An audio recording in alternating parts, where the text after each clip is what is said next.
Then the sheriff came down from his days and drew near in all his silks and velvets to where the taggart stranger stood leaning upon his stout bow, while the good folks crowded round to see the man who shot so wondrously well. "Here, good fellow," quoth the sheriff, "take thou prize, and well and fairly hast thou won it, I bow. What may be thy name, and wherence comest thou?"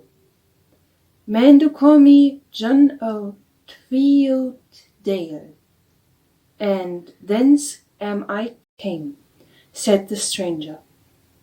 "Then our lady, Jock, thou art the fairest archer that e'er my eyes beheld, and if thou wilt join my service, I will clothe thee with a better coat than thou hastest upon thy back. Thou shalt eat and drink for the best, and at every Christmas tide 80 marks shall be thy wage.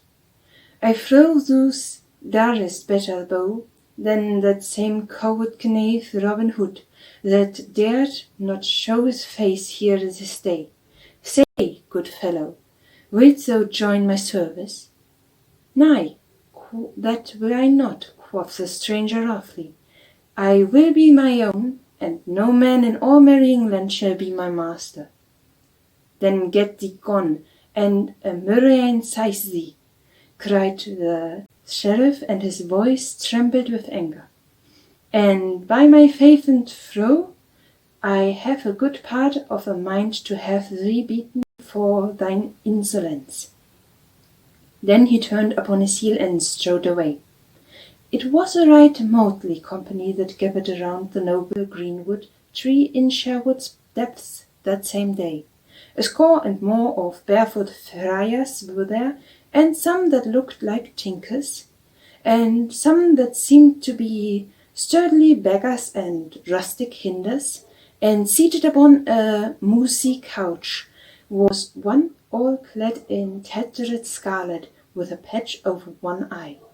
And in his hand he held the golden arrow that was the prize of the great shooting match. Then, amidst the noise of talking and laughter, he took the patch from his eye and stripped away the scarlet rags from off his body, and showed himself all clothed in fair Lincoln green. And quoth he, "Easy came these things away, but walnut strain cometh not so speedily from yellow hair." Then all laughed louder than before, for it was Robin Hood himself that had won the prize from the sheriff's very hand. Then all sat down to the woodlands feasts, and talked among themselves of the merry yeast that had been played among the sheriff, and of the adventures that had befallen each member in the band in his disguise. But when the feast was done, Robin Hood took Little John apart and said, "Truly am I vexed in my blood, for I heard the sheriff say today, 'Thou shootest better than that coward knave Robin Hood, that dared not show his face here today. I would fain let him know who it was who won the golden arrow from his hand, and also that I am no coward, such as he taketh me to be.'" Then Little John said, "Good master, take thou me and Will stoutly, and we will send yon fat sheriff news of all this by a messenger, such as he doth not expect." That day the sheriff sat at meat in the great hall of his house in Nottingham town. Long tables stood down the hall, at which sat men at arms and household servants and good stout villains, bond servants, in all 80 and more. Then they talked of the day's shooting as they ate their meats and quaffed their ale. The sheriff sat at the head of the table upon a rising seat under a canopy, and beside him sat his dame. "By my truth," he said, "I did reckon full roundly that knave Robin Hood would be at the game today. I did not think that he was such a coward. But who could be that saucy knife be who answered me to my beard so bravely? I wonder what I did not have him beaten, but there was something about him that spoke of other things than rags and tatters.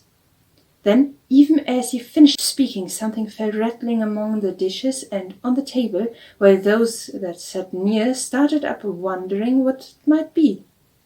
After a while, one of the men-at-arms gathered courage enough to pick it up and bring it to the sheriff.